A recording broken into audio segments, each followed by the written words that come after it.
Kaya along Minglava Dinebona, Adobe, Photoshop, CC, Meton Singer, Myanmar DVD training lesson, USA, thinking Lao. Then Adobe Photoshop CC, Meton Singer, go when I buy it. But my song, Lilame, Tuliaro, Dinama, Chinela. Eraser 2 ဖြစ်ပါတယ် eraser 2 ပြီးရင် magic eraser background eraser 2 ပြီးရင် magic eraser 2 ဒီ2 3ခုကိုပြန်ပေးရမှာဖြစ်ပါတယ်အရင်ဆုံး eraser 2ကိုယူပါတယ် eraser 2ကိုယူပြီးရင်ဟောတယ်အခုဒီနေရာမှာဆိုရပါစို့တော့ဒီကောင်လေးကိုဖြောက်တဲ့အခါမှာကဲဆိုရပါစို့eraser 2ကိုယူလိုက်တယ်ယူလိုက်ပြီးမှ opacity 100 flow 100ထားမယ်ဆိုပါတော့ဒါဆိုရင်တော့ဒီကောင်လေးကိုဒီကိုင်းလေးတွေကိုဖြတ်ထိုးရှင်တာပေါ့နော်ဒီကိုင်းလေးတွေကိုဖြတ်ရှင်တဲ့အခါမှာ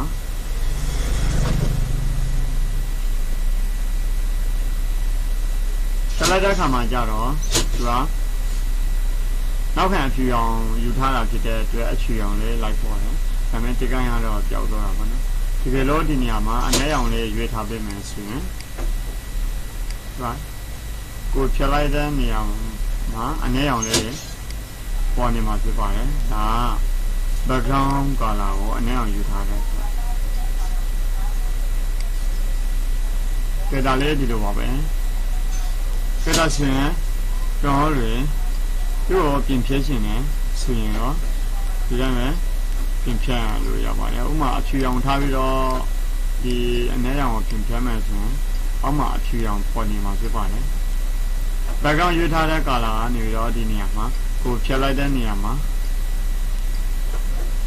လိုက်ပေါ်မှာဖြစ်ပါတယ်။ဘာကြောင့်ဆိုတော့အပြင်လောကမှာလေးဒီတိုင်းပါပဲခေတ်ပြည့်နဲ့ဖြတ်လို့ရှိရင်ဖြတ်တဲ့နေရာလေးတွေကပေါ်နေပြီပေါ်ကျင်းနေတာပေါ့နော်ဖြတ်လိုက်တဲ့နေရာကျဲတာဆိုရင်ဟိုဒီမှာ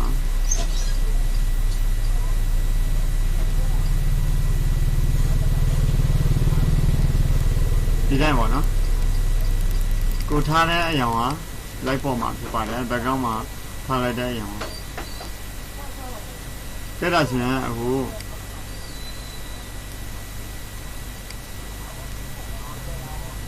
background eraser 2လေးကိုသင်ပေးပါမယ် background eraser 2 tolerance ကို50လောက်ထားမယ်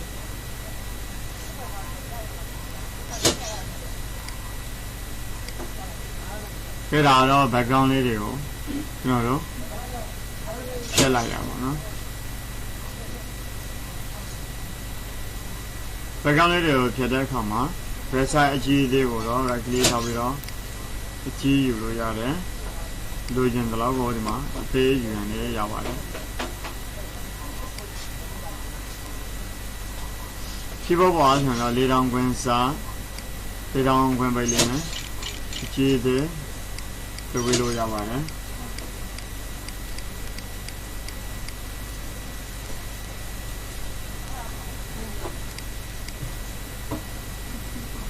ကဲဒါဆိုရင်အခုကျွန်တော်တို့က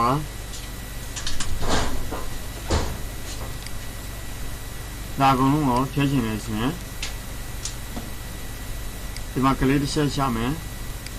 shift လေးနဲ့နေပြီးတော့ယူပြီးတော့ဖြတ်လိုက်တဲ့အခါမှာ shift နဲ့ယူထားတဲ့ဖြစ်တဲ့အတွက်အကုန်လုံးဒီကောင်အကုန်လုံးတစ်တန်းလုံးဟာကြောက်တော့မှဖြစ်ပါတယ်ဥပမာကျွန်တော်တို့ဒီကနေပြီးတော့တစ်ချက်ကလေးနှိပ်တယ်ဒီကို shift လေးနဲ့နေပြီးတော့နှိပ်လိုက်တဲ့အခါမှာဒီတစ်တန်းလုံးဟာကြောက်တော့မှဖြစ်ပါတယ်ဒီမှာကလေးတစ်ချက်ချတယ်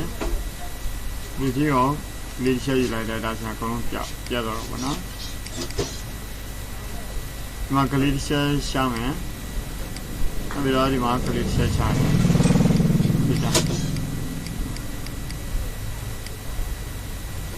ကလေးတစ်ချက်ချမယ်ဘယ်ဆိုင်အကြီးသေးကိုတော့ keyboard ပေါ်က4000ခွင်းစားခွင်းပိတ်လေးနဲ့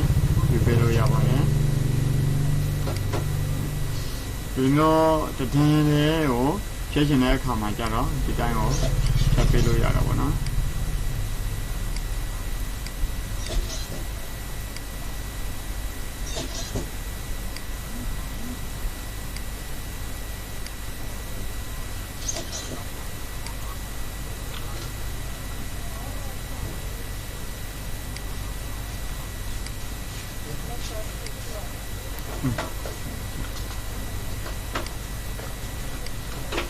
ကဲဒါဆိုရင်ဒီဘက်မှာ contiguous ကိုယူထားတာဖြစ်တဲ့အတွက်ပေါ့နော်တကယ်လို့ပေါ့နော်ဒီ this contiguous ကိုယူထားမယ်ဆိုရင်ဒ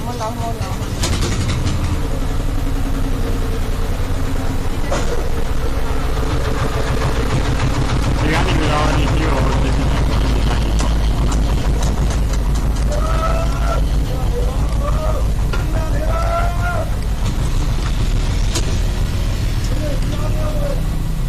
ဒီဘက်ကို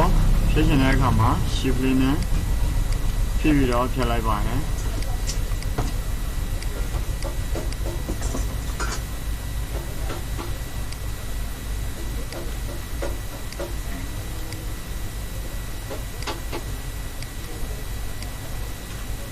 pressure အကြီးလေးယူပြီးတော့လည်းဖြတ်ပေးလို့ရပါတယ်ဒါတော့ background eraser 2ကိုအသုံးပြုပြီးတော့နောက်ခံ background ကိုဖြတ်ထိုးတဲ့နည်းနဲ့ဖြစ်ပါတယ်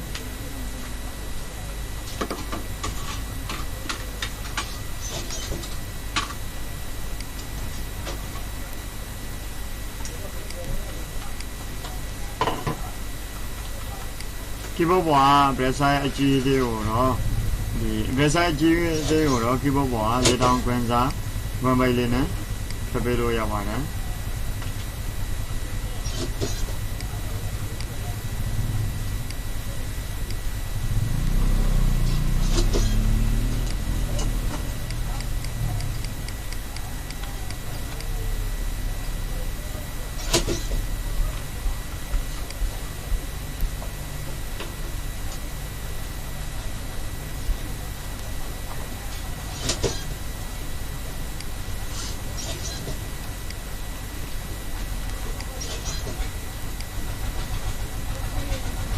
ဒါတော့ background eraser 2ကိုအသုံးပြုပြီးတော့ဖြတ်တဲ့နည်းစနစ်ပေါ့နော်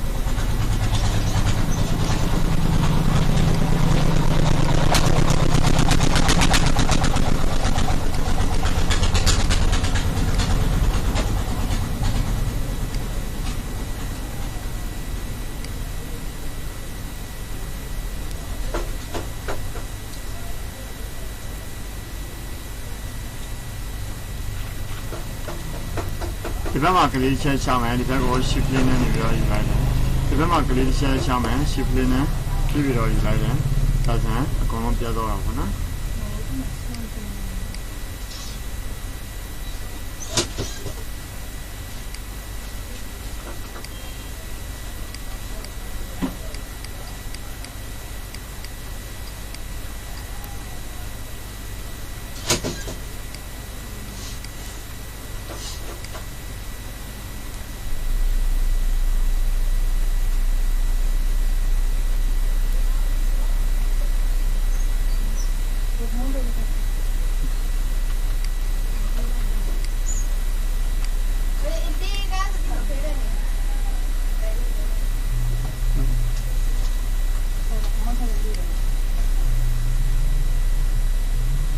ကဲဒါဆိုရင်အခု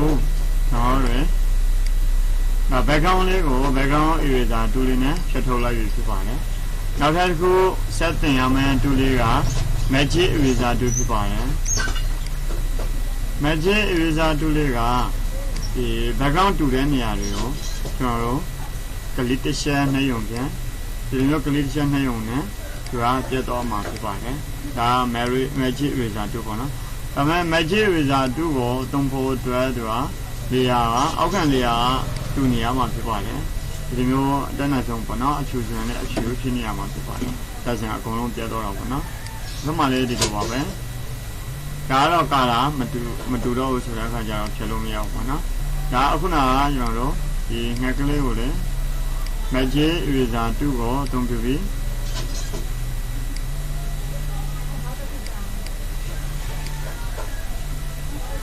ဖြတ်ထုတ်လို့ရတာပေါ့နော် magic eraser 2ကိုသုံးဖို့အတွက်အဓိကတော့ကာလာတူနေရမှာဖြစ်ပါတယ်ဒါမဲ့အခုနက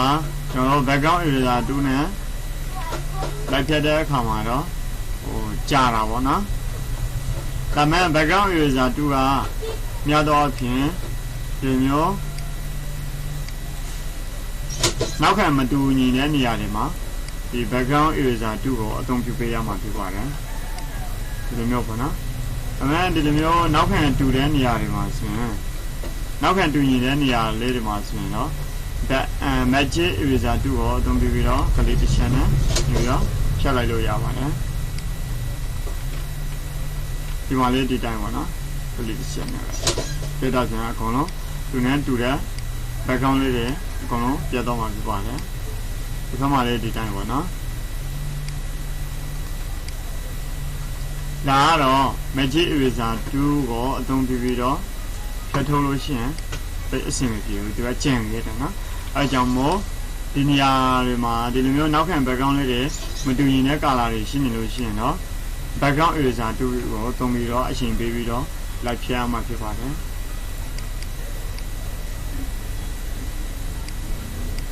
ဒါဆိုရင်ဒီနေရာမှာရှိနေတဲ့2 3ခုကိုနားလည်လိမ့်မယ်လို့ထင်ပါတယ် eraser 2 ပြီးရင် background eraser 2 magic eraser 2 3ခုကိုအသုံးပြုရပါစေအားလုံးပဲကျေးဇူးတင်ပါတယ်